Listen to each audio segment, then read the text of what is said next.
First, we'll perform a location allocation analysis.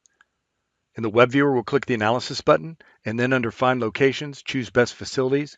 We'll select Allocate to Existing Facilities. In the Allocate to Existing Facilities tool, we'll set travel mode to walking time, victims as demands, and suspects as facilities. Last, you'll enter a unique output name, run the analysis, update the symbology, and review your results. Back in our ArcGIS Online web viewer, we can perform cloud-based analysis utilizing the analysis capability accessible from the ribbon on the right. I'm going to click on the analysis button, and that opens up all of my analysis options, including my tools, my raster functions, and raster function templates. I'm going to click on Tools. I'm going to collapse Summarize Data section, and then down under Find Locations, click that. And then under Find Locations, I'm going to choose Best Facilities. That opens the Choose Best Facilities tools, and I want to select the option to allocate to existing facilities. So I'm going to click on that. And with that option, now I'm ready to enter in my settings, including my travel mode, which I'm going to set to walking time, and then scroll down. The travel direction is facilities to demand locations. So my demand locations are going to be victims. And then the facilities, because they're going to go from the suspects to the victims, we're going to set the facilities layer to suspects. Now I need to enter in a unique output name. So I'm going to call this one closest underscore suspects, and then add my initials on the end to make it unique. And click Run. Now this sends the parameters to ArcGIS Online for processing. You can see it says Choose Best Facility Submitted. This consumes credits, and if I click on Estimate Credits, I can see how many credits it uses. You have plenty, so you don't have to worry about that, but you got to make sure that you have credits before you can use the analytical capabilities in ArcGIS Online. Now, if I click on the history in the geoprocessing panel, I can see the actual process running. Right now, the ArcGIS GeoAnalytics engine is utilizing my data and my parameters to run my geoprocess and then return the results to my map viewer. All right, it completed my geoprocess. You can see Choose Best Facilities succeeded, and you can see the layer in my map view and also listed in my layers view. If I expand the layer group, I can see assigned facilities. I'm going to go ahead and turn that off. Allocated demand locations, I'm going to turn those off. And then I'm going to re-symbolize the allocation lines by selecting the allocation lines. And then over in the ribbon, click on Styles. And then I'm going to scroll down, because instead of unique symbols, I want to scroll all the way down, and I'm going to use location single symbol. Click on that. Style options. And then I'm going to update the symbol style as a red line. So I can already see the red there. If you don't have it listed there, you can click on the pencil and select red.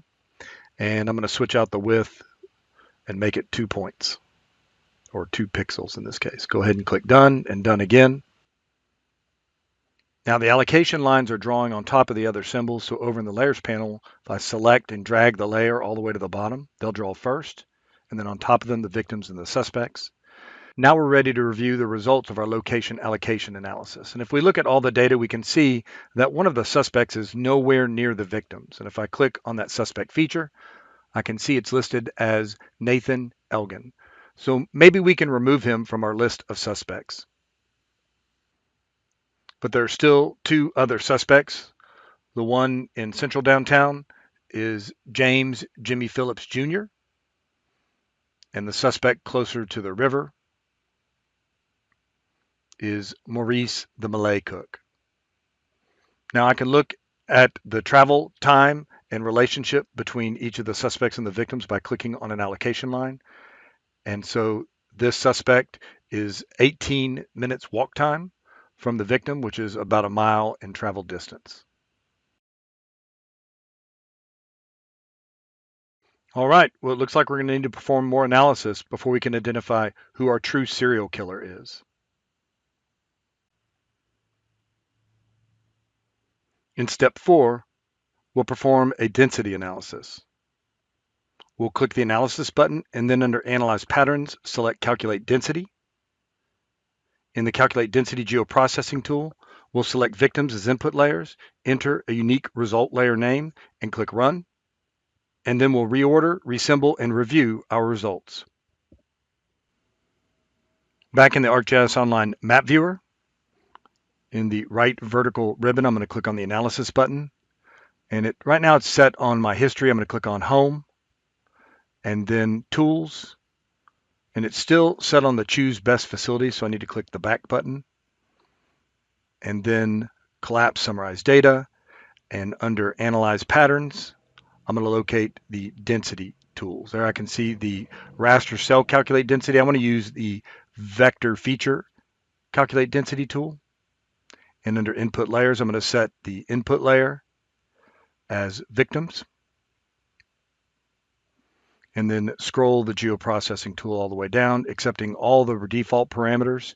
And then under result layer, output polygon name, I'm going to call my result layer victim underscore density underscore with your appended initials for a unique name, and click Run. All right, so again, the Calculate Density geoprocessing tool has been submitted to the ArcGIS GeoAnalytics engine. We can see that it's running by clicking on the History panel. And after a few minutes, it returns my results. There I can see the Calculate Density tool has succeeded. And if I look in the map view, I can see my results, although they kind of cover up my other data a little bit. And so in the Layers panel, I'm going to drag the victim density layer all the way to the bottom so it draws first, and then everything else draws on top of that. That looks pretty good. My contour lines are still kind of conflicting visually with my allocation line, so I'm going to select the victim density layer, close the history panel, and go ahead and again double click on the layer to open up the properties. I need to access the styles, but I can do it straight from the properties panel. There you can see the symbology. I'm going to click on Edit Layer Style, and then scroll down and click on Style Options, and then click on the pencil under Symbol Style. I'm going to set the outline color, currently it's set to black, to no color. Click Done and Done, and there it's kind of pushed it back on the visual hierarchy. I can see all of my analyses and data now. And if I look at my overall densities, I can see that there's a dense area kind of located around my suspect there near the river, which is Maurice the Malay cook.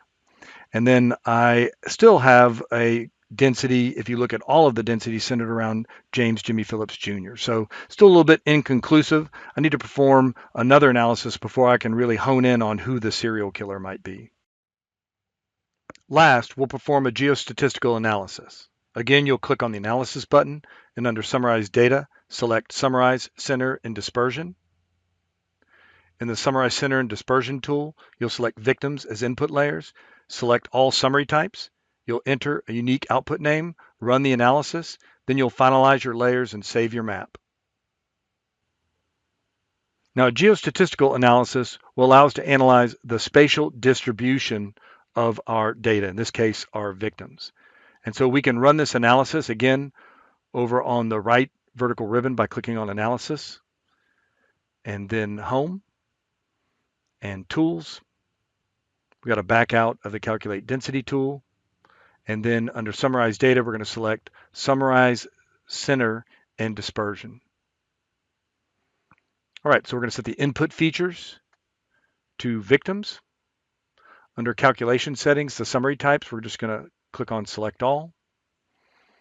And then scroll all the way down, accepting all the rest of the default parameters till we get to Result Layer Output Name, and we're going to name the layer as victim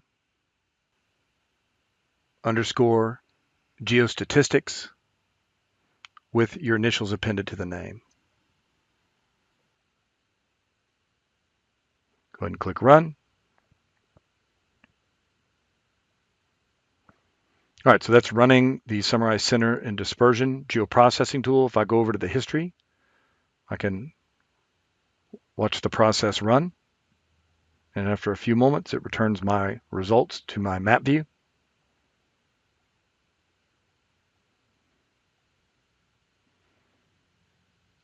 All right, so I can see my summarized center and dispersion succeeded. I'm going to close the geoprocessing pane, close the message, and then over in the layers panel, expand the layer group so I can see my individual resulting layers. Now I want to look at them as far as the legend goes so I can interpret them. The central feature layer, that is the actual central victim across the entire spatial distribution. The median center is the median of all the x coordinates and all the y coordinates, which is still pretty close to the central feature. And then last, the mean center is the average of all the x coordinates and all the y coordinates, and is always the center of the standard deviational ellipse that you see right there, which in a normal distribution includes 68% of all of the data. So I'm going to click on layers, expand my group layer, and turn off the central feature and median center layer so I can only see my mean center and ellipse layer. And then I'm going to update the symbology for my ellipse layer to match the symbology for the mean center, which is green. Go ahead and click done and done. All right, so now our map has a really nice visual hierarchy in which we can interpret the findings from all three of our analyses.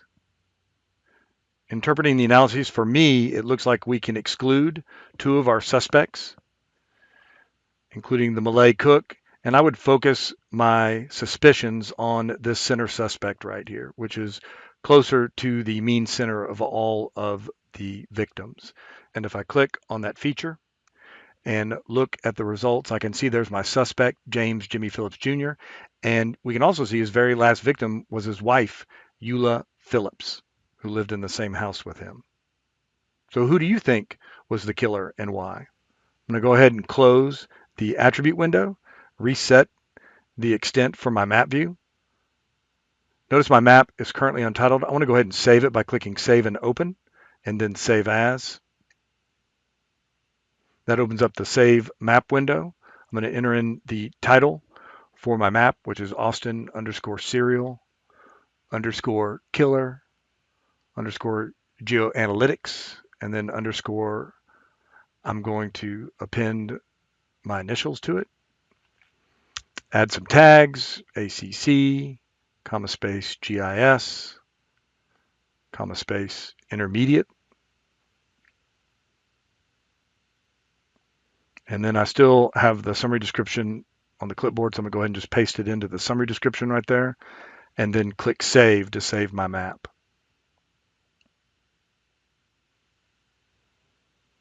All right, there you can see it's renamed my web map and saved it in my ArcGIS Online Contents. And so if I want to access it again, I just click on the menu system and go to Content. When I'm logged into arcgis.com and under my content, I can see all of the data associated with my web map, including the web map itself. And if I click on the hyperlink, that opens up the web map item, which is basically the description for the web map. And then if I click on Open in Map Viewer, that will reopen my map view. All right, this concludes the demonstration.